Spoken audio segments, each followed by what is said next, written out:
Hi there, I'm Petula Dvorak, the new columnist for Retropolis, a corner of the Washington Post where we re-examine history. I'm here in the Post Reports feed this weekend to give you a taste of what you can expect from the written column. We're relaunching Retropolis with a mystery that plagued a U.S. presidential inauguration a long time ago. But first, if you've never heard of Retropolis, here's what you should know.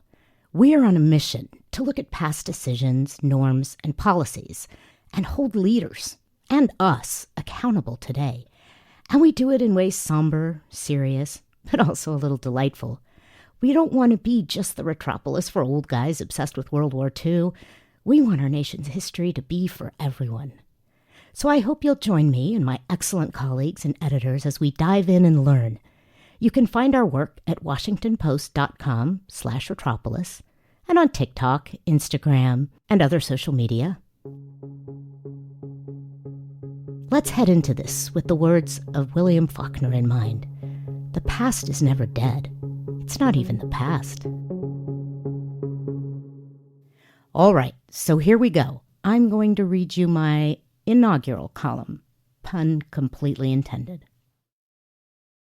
The inaugural parade of 1857, on a March day that was surprisingly warm, celebrated President-elect James Buchanan with something new to Washington parades: floats.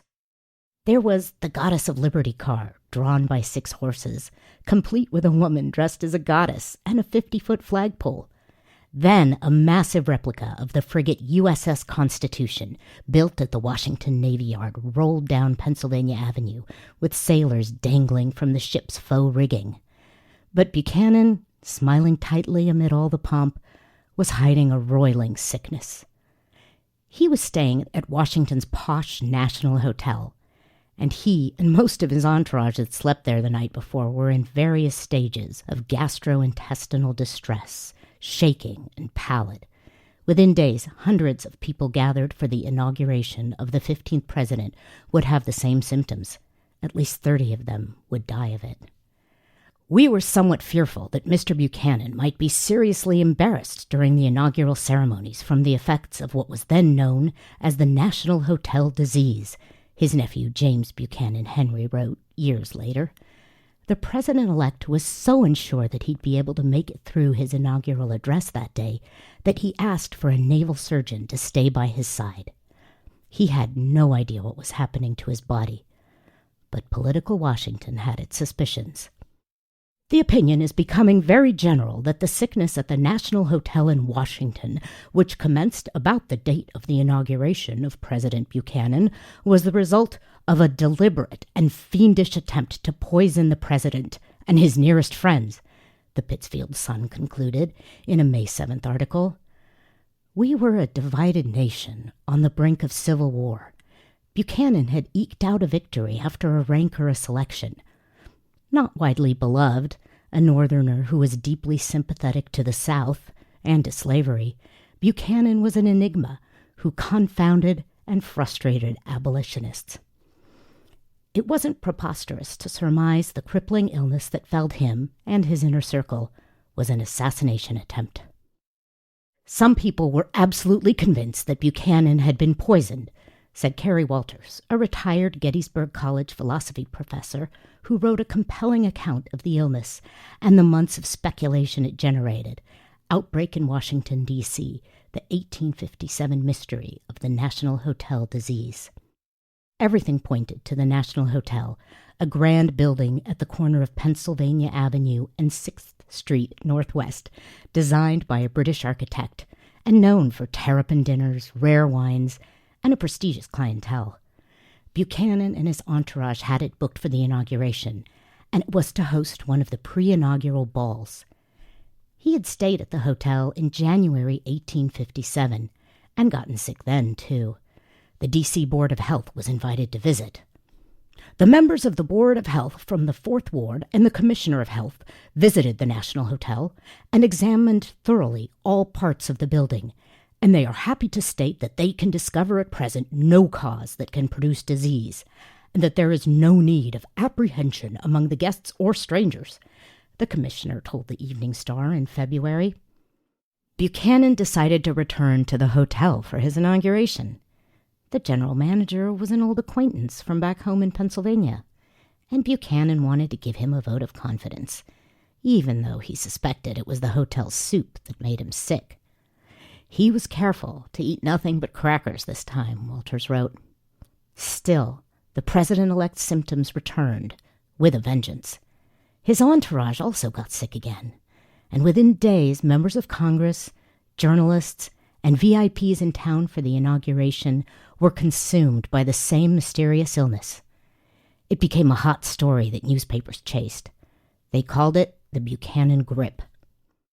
Buchanan's nephew and personal secretary, Elliot Eskridge Lane, was also, quote, seized by the demon, the National Era wrote. He was also one of the first who died, and had been suffering slightly with the symptoms which have marked all the cases of disease contracted at the National, his obituary said. The next day, the Baltimore Sun reported that a gentleman who died in Pennsylvania from disease contracted at the National Hotel shows a deposit of arsenic in the stomach. Walters said he couldn't find any evidence substantiating the arsenic claim, that it was most likely purple speculation. But that fired up the conspiracy theorists. Walters said he was struck by the parallels today. I'm amazed at the prevalence, not only in 1857, but really throughout all of American history of conspiracy thinking, conspiracy mongering, he said. There were inquiries and investigations. The victims were almost all male. Was it in the wine? The ladies weren't drinking wine. Many guests reported an odious stench of sewage in the hotel's lower floors. That wasn't an unusual smell in 1857 Washington. When James Buchanan took the oath of office, there was no sewage network, no centralized garbage collection, and only the initial stages of a public system of running water, Walters wrote in his book. The privies of homes, hotels, and government buildings discharged their contents into the open fields or stagnant ponds, many of which were immediately adjacent to the structures themselves. Slaughterhouses dumped offal into the open. Residents threw slop in alleyways. Pigs and cattle roamed the streets. Horses and their manure were everywhere. But other hotels and buildings had raw sewage problems, so that couldn't be the cause of the illness felling the guests at the National. The hotel hired Thomas Antisel, a Smithsonian Institute chemist, to investigate. He analyzed the soup, the milk, and the water, according to the Alexandria Gazette. An editor from the New York Daybook, whose entire family was sickened, speculated that poisoned rats got into the hotel's water tanks, and they were eating food cooked in water impregnated with poisoned rats, according to a March 17th story in the Detroit Free Press. A Washington City subcommittee investigated that and concluded there was no way that rats could have squeezed into the water tanks. By March, investigators came to another conclusion. It was miasma, a contagion that was transferred through the air via gas or vapors coming from the sewage. The hotel began throwing out some of its luxe furnishings, worried they had absorbed the nasty vapors. None of the theories panned out. What they didn't know before the groundbreaking research later that century of Louis Pasteur and others was that the source of the illness was microscopic particles. Germs, Walters wrote. The Scientific American was probably the closest in guessing what plagued Washington that year: cholera, delivered through the sewage. It is impossible to prove the sewage hypothesis beyond any shadow of doubt, Walters wrote.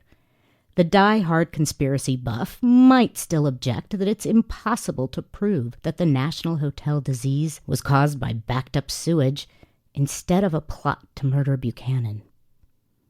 Buchanan recovered, but was dogged by health issues for years.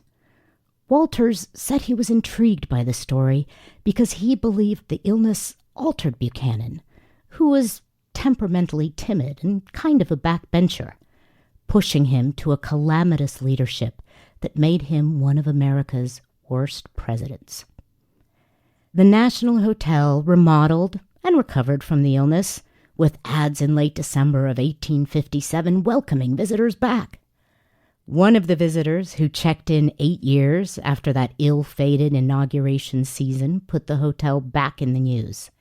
His name was John Wilkes Booth. This story was written by me, Petula Dvorak, and produced by Bishop Sand. Before I go, I want to let you know that I want to hear from you. If there's something you've wondered about, or anything you think we should investigate, if you know a backstory that breaking news is missing, hit us up. You can get in touch with me at petula.dvorak@washpost.com.